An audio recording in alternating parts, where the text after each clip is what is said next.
At least 52 workers at the U.S. Centers for Disease Control and Prevention are taking antibiotics to protect themselves against a potentially deadly bacteria, anthrax.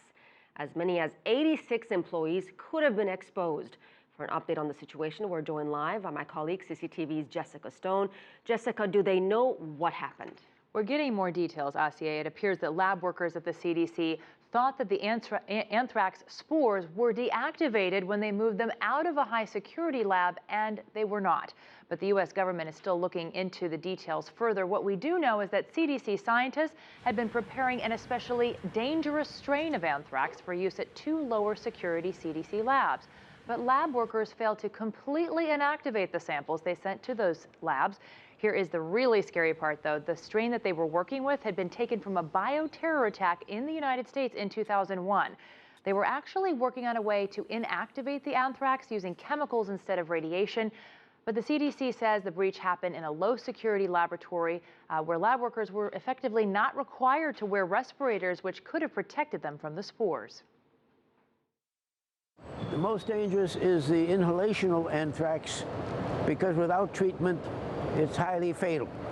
90–95% of cases untreated would die. But we do have treatment for inhalational anthrax, which is highly successful if given rapidly after the onset of symptoms. So far, 27 people have been vaccinated against anthrax and many more on strong antibiotics like Cipro. We do know of 2 people, Asiya, who have refused to take those antibiotics. So this reminds me of the 2001 anthrax attacks that appeared in U.S. mail.